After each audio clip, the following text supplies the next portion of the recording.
दोस्तों, अगर आपका गुड़हल का पौधा खराब हो चुका है या पत्ते पीले होकर झरने लगे हैं या सारी पत्तियां इस तरह से गिर चुकी हैं, पौधों में ग्रोथ नहीं है, कलियां नहीं बना रहा है या अगर कलियां बना भी रहा है तो वो सारी कलियां झरने लगी हैं, टहनियां पतली पतली हो गई है, यानी कि पौधा पूरी तरीके से बेजान हो गया है। ऐसे में गुड़हल के पौधे पर अभी कौन कौन सा काम करना है और किस तरह से पौधों की देखभाल करनी है, और साथ ही साथ एक ऐसे फर्टिलाइजर के बारे में बताऊंगा जिसका इस्तेमाल करके आप अपने गुड़हल के पौधों पर ढेर सारी कलियां और बेशुमार फूल ले पाएंगे। नमस्कार दोस्तों, हम और हमारा गार्डन में आपका स्वागत है।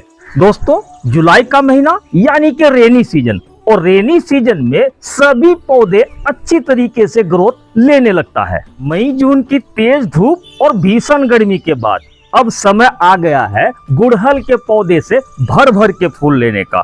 लेकिन अब सवाल ये उठता है, फूल कैसे लें? पौधों में जान ही नहीं बचा है और ना ही जुलाई की पहली बारिश के बाद पौधों में ज्यादा कुछ फर्क पड़ा है। पौधों ने ग्रोथ भी ठीक से लेना अभी शुरू नहीं किया है। तो ऐसी कंडीशन में फूल तो बहुत दूर की बात, कलियां भी बन जाए तो बड़ी बात होगी। और ऐसे में जरूरत है गुड़हल के पौधों पर कुछ खास फर्टिलाइजर डालने की, और जरूरत है गुड़हल के पौधे की सही से केयर करने की। तो इस समय जुलाई के महीने में यानी कि रेनी सीजन में गुड़हल के पौधों की केयर कैसे करनी है और वो कौन सा खास फर्टिलाइजर है जिसका इस्तेमाल करके आप अपने गुड़हल के पौधे से अनगिनत कलियां और बेशुमार फूल पूरे साल ले पाएंगे, ये जानने से पहले हमें सभी चीजों को बारीकी से समझना होगा। कोई भी पौधा हो, चाहे वो फूल का पौधा हो, फल का पौधा हो या सब्जी का पौधा हो, किसी भी पौधे से अच्छा रिजल्ट पाने के लिए पौधों की ग्रोथ अच्छी होनी चाहिए। पौधों में किसी भी तरह की कोई डिजीज ना हो, पौधों में नए नए ग्रोथ हो, यानी कि पूरा का पूरा पौधा हेल्दी होना बहुत जरूरी है। तभी आप उस पौधे से फूल या फल अच्छे मात्रा में प्राप्त कर पाएंगे। तो दोस्तों, अब आते हैं मेन टॉपिक पर। ये देखिए, ये हमारा 3 गुड़हल का पौधा है और इस गुड़हल के पौधों पर कलियां बनने लगी है, नए नए हल्के हल्के ग्रोथ लेना शुरू किया है और आप देखेंगे तो फूल भी इसमें खिलने लगा है। अब आप इन पौधों को देखकर यही सोच रहे होंगे कि पहली बारिश से ही गुड़हल के पौधों में अच्छा रिजल्ट मिलने लगा है। बिल्कुल नहीं, इनमें अभी कुछ फूल और कुछ कलियां जरूर है, लेकिन जितने फूल खिले हैं इस पर, उससे ज्यादा कलियां तो खिलने से पहले ही झड़ चुका है। और बहुत सारी कलियां आपको ऐसी दिख जाएंगी जो या तो सड़ चुकी है या गल चुकी है। और सिर्फ कलियां ही नहीं, जो फूल इस पर खिला है उसकी भी कंडीशन मैं आपको दिखा देता हूं, इससे आपको अच्छी तरह से समझ आएगा। ये देखिए, ये फूल इस तरह से खिला है, इस तरह से, इसका मतलब है फूल भी अच्छी तरह से नहीं खिल पाया है और भी बहुत सारी कलियां हमारी खिलने से पहले ही झड़ रही है। ये देखिए, ये आगे आपको दिखाऊं, ये कलियां सूखी हुई है, ये एक कली है, ये भी सूखी हुई है। इधर मैं दिखाऊं तो ये भी कलियां सड़ चुकी है। और ये सिर्फ मेरे ही गुड़हल के पौधे के साथ नहीं हो रहा है, आपके गुड़हल के पौधे में भी ये प्रॉब्लम जरूर हो रही होगी। अब मैं आपको बताता हूं इसकी वजह क्या है। इसकी वजह यह है कि इस साल मई जून के महीने में पूरे भारत में इतनी तेज धूप और भीषण गर्मी पड़ी थी, शायद ही इससे पहले कभी पड़ी होगी। खैर, जो हुआ उसे भूल जाते हैं। अब करना क्या है उस पर बात करते हैं। सबसे पहले आप उन कलियों को हटा दें जो कलियां खराब हो चुकी है। एक आध कलियां आप छोड़ सकते हैं जो कलियां पूरी तरीके से स्वस्थ है, बाकी सभी कलियों को आप हटा लें। उसके बाद जितने पीले पीले पत्ते हैं, इन पत्तों को भी आपको हटा लेना है। सारे पत्तों को हटा लें। बस इस बात का ध्यान रहे कि जो पत्ते ठीक है उन पत्तों को आपको नहीं हटाना है, वरना पौधों को ग्रोथ लेने में दिक्कत आएगी। अब देखिए, सारी खराब कलियों को और सारे पीले पत्तों को हटा देने के बाद पौधा कुछ इस तरह से दिखने लगा है। अब हमें जितनी लंबी लंबी ब्रांचेस हैं, जितनी पतली पतली टहनियां हैं, इन टहनियों को प्रून कर देना है। आप घबराए नहीं, प्रून करके पौधों को एक नया शेप दे पाएंगे।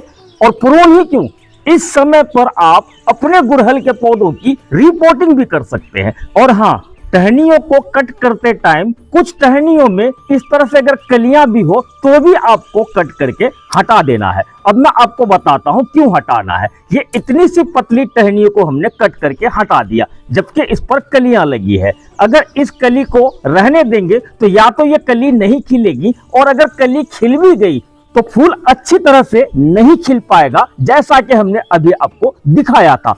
क्योंकि टहनी बहुत पतली है, अगर ये पूरी एनर्जी कलियों को बड़ी करने में या फूल खिलाने में लगा देगा तो ये टहनी मोटी नहीं होगी। तो कुछ इस तरह की कलीदार टहनी भी कट जाए तो आपको घबराना नहीं है। जिस तरह से हमने ऊपर से पौधों को एकदम ही क्लीन कर दिया, सारी खराब कलियों को हटा दिया, सारे पीले पत्तों को हटा दिया, उसी तरह से हमें पौधे की मिट्टी की यानी कि पौधों के जड़ के पास वाले हिस्से को साफ सफाई कर देना है। जितने पत्ते हैं, हालांकि हमने गर्मियों में इसमें मल्चिंग भी बिछाया था, लेकिन बरसात में इस मल्चिंग को हटा देना है, वरना पौधों की मिट्टी में ज्यादा पानी स्टोर करेगा और मिट्टी में फंगस क्रिएट करेगा, जिसकी वजह से पौधों की जड़ें सड़ सकती हैं। तो इस तरह से सारी सफाई कर लेनी है अच्छी तरह से। अगर कोई घास फूस उगा हो तो उन्हें भी आप हटा लें। पौधों की साफ सफाई करने के बाद इतना सारा कचरा निकला जो इन पौधों के सर पर बोझ था या एक तरह से ये सारी बीमारी थी, उसे हमने हटा लिया। अब पौधा एकदम हल्का और क्लीन हो चुका है।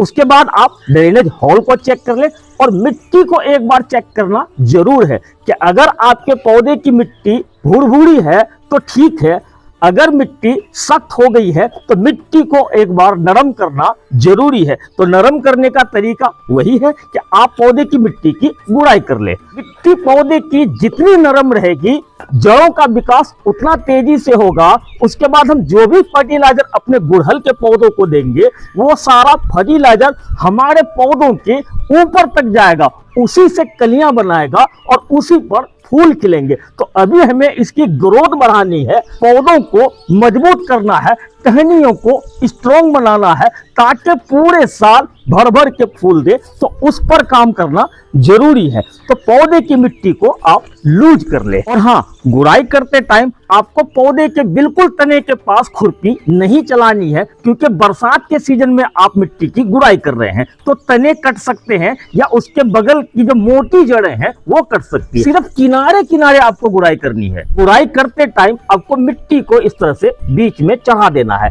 अब बारी आती है फर्टिलाइजर डालने की। दोस्तों, वीडियो में आगे बढ़ने से पहले मैं आप सभी लोगों को थैंक्स बोलना चाहता हूं, स्पेशली उन लोगों का जिन्होंने पिछली वीडियो में इस पौधे का सही नाम बताकर मेरी मदद की थी। और आप में से बहुत से लोगों ने इस पौधे का सही नाम बताया था और इस पौधे का सही नाम है साइकस पाम। अब इस वीडियो में एक और पौधा जो नर्सरी वालों ने ये पौधा मुझे जबरदस्ती थमा दिया था, और ये क्या है बिल्कुल समझ में नहीं आ रहा है कि ये कौन सा पौधा है। जो नाम बताया था मुझे जरा भी याद नहीं है। आप पौधों को अच्छी तरह से देख लें, पहचान लें और इस पौधे का भी सही नाम बताने में मेरी मदद करें। चलिए अब फर्टिलाइजर डालते हैं, और वो फर्टिलाइजर है हमारा इस मिक्सी के जार में। और ये फर्टिलाइजर 100% ऑर्गेनिक है और पूरी तरह से होममेड फर्टिलाइजर है। और ये फर्टिलाइजर हमने इसी मिक्सी के जार में बनाया है। तो ये फर्टिलाइजर, अगर इतना बड़ा गुड़हल का पौधा आपका है तो 4 से 5 चम्मच चारों तरफ आपको किनारे किनारे डाल देना है। और छोटा पौधा हो तो आप इससे थोड़ा कम रख दे, 3 चम्मच या 4 चम्मच कर दे। तो इतना बड़ा गुड़हल के पौधे के लिए मैं 4 से 5 चम्मच ये होममेड ऑर्गेनिक फर्टिलाइजर का इस्तेमाल कर रहा हूँ। ये फर्टिलाइजर बनाना बेहद आसान है। इस फर्टिलाइजर को हमने केले के छिलके को सुखाकर और प्याज के छिलकों को सुखाकर बराबर बराबर मात्रा में इसे मिक्सी के जार में पीस कर बनाया है, जिसे आप भी बना सकते हैं। लेकिन हाँ, केले के छिलकों को आपको इस समय सुखाकर डालना है और प्याज के छिलकों को भी सुखाकर पीसना है। बरसात का सीजन है तो इस समय केले के छिलके और प्याज के छिलके का लिक्विड फर्टिलाइजर डालने से परहेज करना चाहिए। और इस फर्टिलाइजर को आपको रोज बनाने की जरूरत नहीं है, एक बार बना के आप स्टोर करके रख लें। 6 महीना तक ये खराब नहीं होगा। 6 महीना बहुत होता है। चलिए अब बात करते हैं दूसरे फर्टिलाइजर की। ये दूसरा फर्टिलाइजर है गोबर की पुरानी सड़ी गली खाद। इसे भी आपको 2 मुट्ठी इस पौधे पे डालना है, यानी कि इतने बड़े पौधे के लिए 2 मुट्ठी काफी रहेगा। वैसे ये ऑर्गेनिक फर्टिलाइजर है तो 2 से कम भी होगा तो चलेगा, ज्यादा भी होगा तो भी चलेगा, लेकिन पौधे की साइज को देखें और पौधे की एज देखें तो कम से कम 2 मुट्ठी तो इसको देना ही होगा। तो इतना डालने के बाद अब जो हमारा खास फर्टिलाइजर है, बारी आती है उस खास फर्टिलाइजर की, और वो खास फर्टिलाइजर है ये। इस फर्टिलाइजर को पौधे का एज और पौधे के साइज के हिसाब से 1 चम्मच आपको चारों साइड से डाल देना है या फैला देना है। ध्यान रहे इस फर्टिलाइजर को आपको 1 चम्मच से ज्यादा बिल्कुल भी नहीं डालना है, हो सके तो थोड़ा कम ही डाले, क्योंकि ये वो पावरफुल फर्टिलाइजर है जिसके इस्तेमाल करने के बाद सारी टहनियों को मोटी मोटी बना देगा, मजबूत बना देगा और पौधों में एकदम ही तेजी से ग्रोथ आना स्टार्ट हो जाएगा, यानी कि पूरा के पूरा गुड़हल का पौधा आपका स्ट्रॉन्ग बन जाएगा, हेल्दी बन जाएगा। तो ये स्ट्रॉन्ग फर्टिलाइजर है क्या चीज, इसके बारे में मैं बता देता हूं। बहुत आसानी से आपको मार्केट में मिल जाएगा और आप पहचान भी गए होंगे कि ये क्या चीज है। चलिए अब मैं पर्दा उठा देता हूं। ये है DAP के दाने, यानी कि डाई अमोनियम फॉस्फेट। अगर पौधों को मजबूत करना है, पौधों को स्ट्रॉन्ग बनाना है, तो आप DAP का इस्तेमाल इस सीजन में जरूर करें, बल्कि इस सीजन में नहीं, जितने भी परमानेंट पौधा है आपका, उसे साल में 3 से 4 बार DAP का इस्तेमाल अपने परमानेंट पौधों पर जरूर करें। तो बस फर्टिलाइजर का काम खत्म हो गया है। वापस से हमें मिट्टियों को ऊपर से इस तरह से कवर कर देना है, चारों तरफ से आप कवर कर दें। अब आप बात को समझिए, हमने मिट्टी की गुड़ाई करने के बाद जड़ों में डाला केले और प्याज के छिलके का फर्टिलाइजर, जो जड़ों को ताकत देगा। जड़ों का विकास होना भी पौधों की ग्रोथ के लिए या पौधों पे अच्छा रिजल्ट पाने के लिए बहुत जरूरी है। अब दूसरे लेयर में हमने डाला गोबर की पुरानी सड़ी गली खाद, जो कि नाइट्रोजन रिच फर्टिलाइजर है और स्लो रिलीज है। पौधों को इसका नुकसान नहीं होगा, बल्कि किसी भी पौधे में डाल दे तो उस पर इसका बहुत अच्छा रिजल्ट देखने को मिलता है। उसके बाद पौधों को मजबूत बनाने के लिए, टहनियों को मजबूत और मोटी बनाने के लिए हमने लास्ट में DAP का इस्तेमाल किया। अब इतना करने के बाद हमने मिट्टियों को वापस कवर कर दिया या सारी मिट्टियों को वापस से पोट को बंद कर दिया। लेकिन एक बात मैं यहाँ और कहना चाहूंगा, अगर आपके पोट की मिट्टी कम हो तो उस पोट में नई मिट्टी और आपको डाल देनी है, क्योंकि ये बरसात का सीजन है। आपके पोट ऊपर से ज्यादा खाली रहेगा तो इसमें ज्यादा पानी रुकेगा, और ज्यादा पानी रुकेगा तो लगातार मिट्टी गीली होने की वजह से आपके पौधों की जड़ें सड़ सकती है। तो इस बात का भी आपको खास ध्यान रखना चाहिए बरसात के सीजन में। तो देखिए, हमने सिर्फ आधा इंच ऊपर से पोट को खाली रखा है। इतना पानी भर भी जाए तो थोड़ा सा ही पानी इस पे रुकेगा, उसके बाद कुछ पानी बाहर निकल जाएगा या कुछ पानी नीचे ड्रेनेज होल से बाहर आ जाएगा। यहां तक बात आपको समझ में आ गई। चलिए अब पानी की बात कर रहे हैं तो पानी डाल देते हैं, लेकिन पानी आपको अच्छी तरह से डालना है। उसके बाद कल जरूरत पड़े तभी आप डालें, वरना 2-3 दिन तक आप अपने पौधों पर पानी ना डालें। खास करके जिस गुड़हल के पौधे पर हमने इस फर्टिलाइजर का इस्तेमाल किया है और ये सारे ट्रीटमेंट किया है, पानी डालने के बाद आप इसे छोड़ दें। कोशिश करें कि इस काम को सुबह या शाम के टाइम आप करें। आपके इलाके में अगर धूप है तो इसे 2-3 दिन के लिए शेड में रखें, और बारिश हो रही है तो कोई दिक्कत नहीं, आप खुले में रख दे। और इस तरह से करने के बाद आपको 1 हफ्ते में इसका रिजल्ट दिख जाएगा। पौधों में नए नए ब्रांचेस का निकलना स्टार्ट हो जाएगा, और जितने पुराने पतले पतले स्टेम हैं इसमें ग्रोथ आएगा। ये धीरे धीरे हेल्दी होना शुरू हो जाएगा, यानी कि पूरा का पूरा पौधा आपका मोटा और मजबूत हो जाएगा। फिर 15 दिनों के बाद नई नई कलियां बनना स्टार्ट हो जाएगा। 1 महीने के बाद जब आप देखेंगे तो आपके गुड़हल के पौधों पर अनगिनत कलियां और बेशुमार फूल मिलेगा।